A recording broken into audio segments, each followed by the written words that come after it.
নমস্কার বন্ধুরা, সোনালীর কিচেনে সবাইকে স্বাগত। আজকে আপনাদের সাথে শেয়ার করব উড়িষ্যার বিখ্যাত মন্ডা পিঠার রেসিপি। আসুন দেখে নেওয়া যাক কিভাবে বানাবো। এই পিঠা বানানোর জন্য প্রথমে আমাদের একটা পুর বানিয়ে নিতে হবে। এর জন্য হাফ কাপ খেজুর গুড় দিয়ে দিলাম। সামান্য একটু জল দিয়ে গুড়টাকে আমরা মেল্ট করে নেব। এবার যেই কাপ মেপে আমরা গুড় নিলাম সেই কাপ মেপে ১ কাপ নারকেল কোড়া দিয়ে দেবো। এবার গুড়ের সাথে নারকেল কোড়াটাকে আমরা প্রথমে ভালো করে মিশিয়ে নেব। গুড়ের সাথে নারকেলটাকে ভালো করে মিশিয়ে নিয়ে আমরা পাক দেব। এই পাক দেওয়ার সময় এখানে দিয়ে দেবো হাফ কাপ ছানা।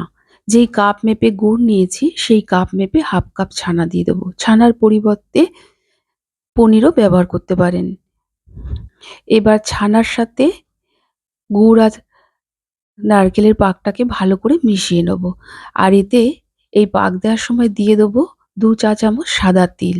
এবার এই সমস্ত উপকরণগুলোকে আমরা প্রায় ৪ থেকে ৫ মিনিটের মতো পাক দিয়ে নেব। তার থেকে কিন্তু বেশি পাক দেব না। তাহলে কিন্তু এতে খেজুর গুড় আছে। খেজুর গুড়ের মধ্যে এমনিতেই চিনির ভাগটা থাকে। বেশি পাক দিলে কিন্তু ঝরঝরে হয়ে যাবে। সেই দিকটা কিন্তু খেয়াল রাখতে হবে। পুরনো বন্ধুরা তো আমার পাশে আছেন। যারা আমার নতুন বন্ধু, প্রথম আমার ভিডিও দেখছেন, তাদের কাছে অনুরোধ রইল, আমার রেসিপি যদি ভালো লেগে থাকে প্লিজ আমার চ্যানেলটিকে সাবস্ক্রাইব করে পাশে থাকা বেল আইকনটি অবশ্যই প্রেস করবেন। এতে আমি যাই রেসিপি আপলোড করি না কেন নোটিফিকেশন সবার প্রথম আপনার কাছে গিয়েই পৌঁছাবে। দেখুন, আমাদের পাকটা কিন্তু হয়ে গেছে। এর থেকে আর বেশি পাক দিলে একদম ঝরঝরে হয়ে যাবে। সেই দিকটা খেয়াল রাখতে হবে। এখন এটাকে একটা পাত্রে তুলে নিয়ে আমরা ঠান্ডা করে নেব। এবার একটা বাটিতে নিয়ে নিয়েছি ১ বাটি আতপ চালের গুঁড়ো। তার থেকে ২ চা চামচ আতপ চাল আমরা তুলে নিলাম। কিছুটা পরিমাণ জল দিয়ে এটার একটা মিশ্রণ আমরা বানিয়ে নেব। এখানে ধরুন প্রায় ৪ চামচের মতো জল দিয়ে দিব। আমি ২ চামচ চালের গুঁড়ো নিয়েছি, সেখানে আমি ৪ চামচ জল দিলাম। এবার ভালো করে এটার আমরা মিশ্রণ বানিয়ে নিলাম।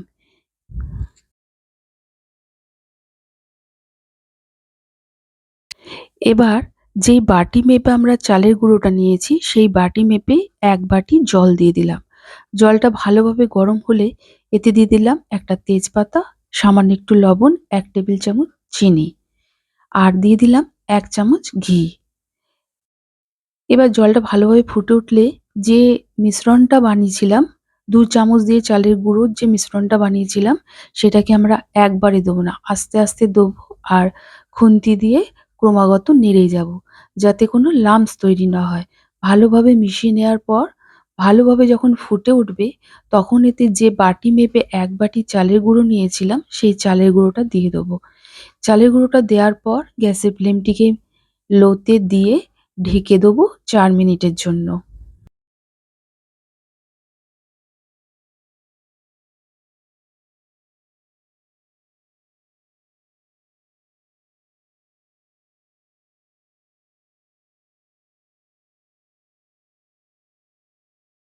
ফিরে এলাম ৪ মিনিট পর। আমি যেই পরিমাণ জল নিয়েছিলাম তাতে কিন্তু চালের গুঁড়োটা খুব ভালোভাবে নরম হয়ে গেছে।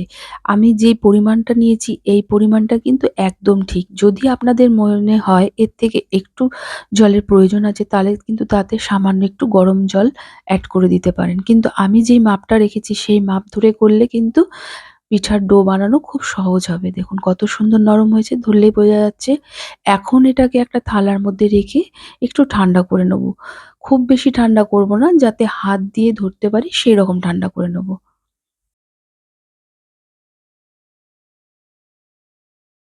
এবার এটাকে আমরা ভালো করে মেখে নেব। প্রথমে আমরা এই তেজপাতা দুটোকে ফেলে দেবো। ভালো করে মাখবো। যেইভাবে আমরা ময়দা বা আটার ডো মাখি ঠিক সেইভাবে ভালো করে মেখে নেব। যত ভালো করে মাখবেন তত কিন্তু পিঠেগুলো নরম হবে।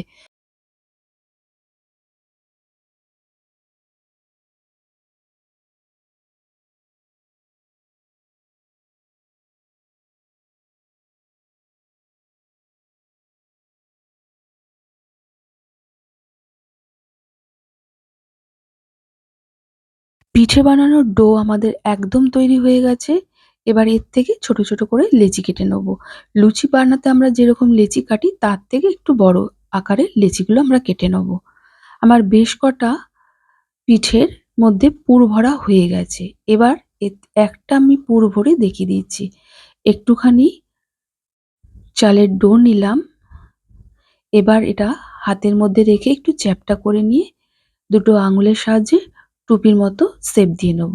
তারপর পুরটা রেখে ওপর দিয়ে একটু চেপে চেপে মুখটা বন্ধ করে দেবো। বাড়তি অংশটা আমরা রেখে দেবো। তারপর গোল বলের মতো শেপ দিয়ে নেব। বাকি সমস্ত পিঠেগুলো কিন্তু আমি একইভাবে বানিয়েছি। পুর ভরার সময় যখন টুপির শেপটা বানাবেন তখন সামান্য একটু চালের গুঁড়ো মাখিয়ে নিয়ে বানাবেন, তাতে কোনো হাতে লেগে যাবে না। ডোটা হালকা গরম হলেও কোনো অসুবিধা নেই, কিন্তু পুরটাকে পুরোপুরি ঠান্ডা করে নিয়েই ভরতে হবে।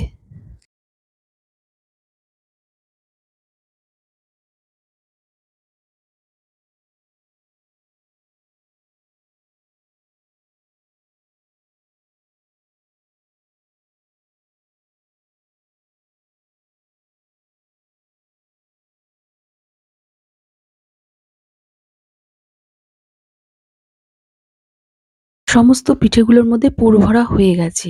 এবার এগুলোকে আমাদের ভাপিয়ে নিতে হবে। এর জন্য একটা গামলার মধ্যে সামান্য একটু জল দিয়ে নিয়েছি। এবার জলটা ভালো করে ফুটে উঠেছে। একটা এরকম ছিদ্রযুক্ত থালা রেখেছি তার উপরে। এবার সমস্ত পিঠেগুলো এর মধ্যে দিয়ে দেবো। তারপর গ্যাসের ফ্লেমটিকে হাই আর মিডিয়ামের মাঝখানে রেখে ঢেকে দেবো। 10 মিনিটের জন্য এটা ভাপিয়ে নিতে হবে।